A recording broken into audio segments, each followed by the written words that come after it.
Hi, today I'll be replacing the shift solenoid SL on a 2008 Toyota Corolla. The same will apply for Toyota Matrix and Pontiac Vibe if it's 2003-2008. What happens is that we have the code P07401 for the shift solenoid SL, and I'll be testing it before replacing it. There are two tests to do on these shift solenoids when it comes to testing them. According to Toyota, I'll be showing you how to test them physically and also with the Toyota software. Also, I'll be showing you the wire diagrams in case if you need to change the wires. And the first thing I do is I jack up the vehicle from beneath.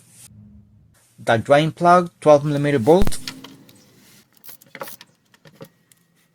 And we have 18 10mm bolts here around the oil pan.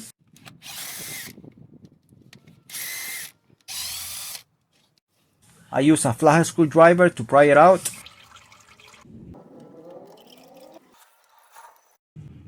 And we have a nice view here of the shift solenoids. The one in the corner is the one that is in question, the one with the yellow wire. I'm gonna be testing it and see what the result is going to be. The connector has a tab, we're gonna just press it and then pull it out at the same time. And I'm gonna apply 12 volts here right now before taking it out, see if it operates. If it's good, it's supposed to make an operation noise. But this one is not doing anything. It's dead, completely dead. And we have two 10mm bolts here to remove it from the bracket. And one of these bolts is longer than the other one, so watch out for it. See the difference here? At this point, only pry it out like with a flathead screwdriver or something like that and pull it out. And here we have the shift solenoid. Alright, always use some gloves when you're gonna do this, just in case. This is the shift solenoid that just came out. I marked it here because it's defective, it's damaged. And this one is the one that is going inside. That one is used one. That's what the owner of the vehicle decided to buy. So I'm gonna be testing it with the battery first and then with the multimeter, because there are two tests to do on these shift solenoids. If they fail one of those tests, then that shift solenoid is bad. The ones that have one pin, they have a different way to be tested. The ones that have two pins, they are totally different also. And I'm gonna be testing this one first. The positive goes on that pin right here. Right here.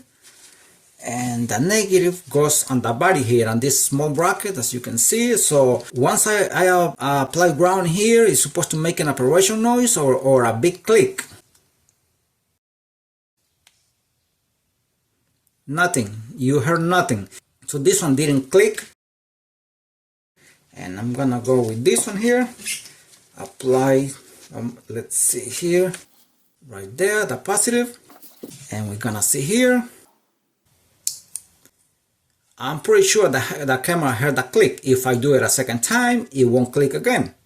See? Nothing. Nothing. If I want this thing to click again or to make an operation noise, I have to completely disconnect it, put it aside and wait at least 1 minute or 2 minutes, and then it will make the operation noise again. Why is that? Because it's not installed on the valve body at this point.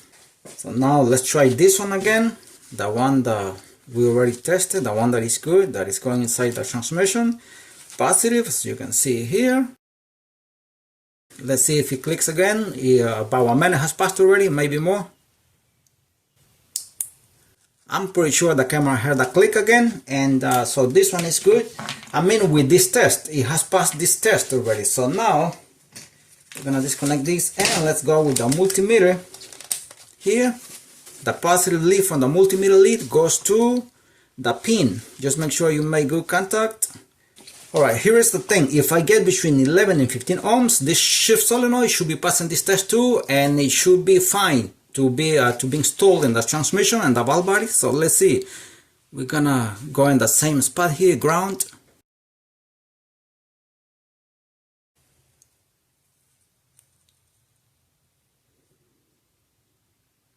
And I got 12.6 ohms. So this shift solenoid is fine. If it will be in that transmission, every time you apply 12 volts, if you pass the test with a 12 volt battery, it's going to click every time or make the operation noise every time you apply 12 volts. Not here out of the transmission. It only click once. And now I'm going to be applying 12 volts to one of the shift solenoids in the valve body, and you will see that they click every time I apply 12 volts if they pass the test, of course. Just make sure there is no contact between the metal and the tester here, otherwise we're gonna short out something here.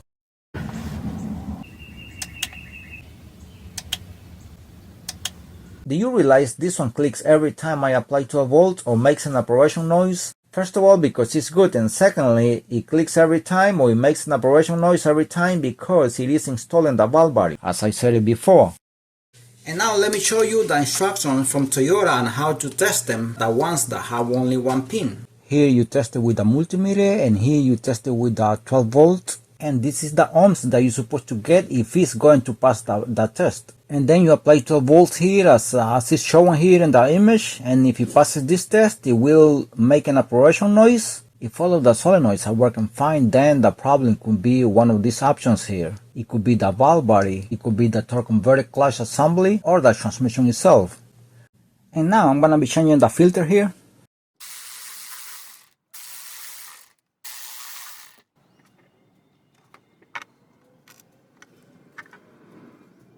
And this is the new filter here. I'm gonna install it now.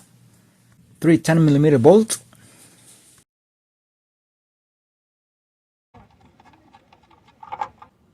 And here is the torque specification for all the bolts you're gonna be dealing with.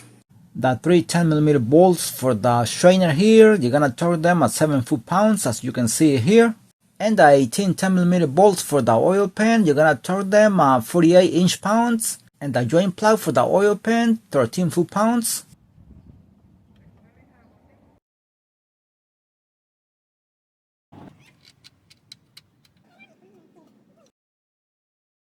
And this is the part number for the filter here, Duralast from AutoZone. Cleaning the surface very well here before installing the oil pan with a razor and then with some kind of spray cleaner.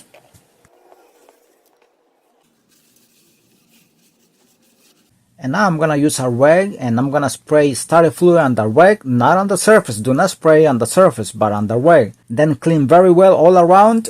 And I do this just seconds before installing the oil pan. So the surface is going to be dry and clean. So that way the gasket is gonna seal very well between the surface and the oil pan. And this is the oil pan here, and I put a little bit of sealant between the gasket and the oil pan so the gasket can hold very well. You don't have to put sealant, but I like to do it so the gasket will hold very well.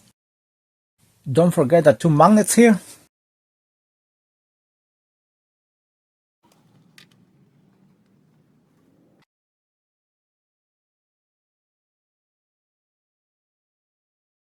Alright, I'm gonna be adding the transmission fluid right now, and I'm gonna use 3.2 quarters of transmission fluid because this is only drain and refill, including the filter. But let's say if you're replacing the transmission, then you gotta use 7.72 quarters of oil since it's completely dry, 100% dry. Let me show you what Toyota says here. Dry and refill, 3.2 quarters of fluid. And if you're gonna use dry fill, then you're gonna add 7.72 quarters of transmission fluid.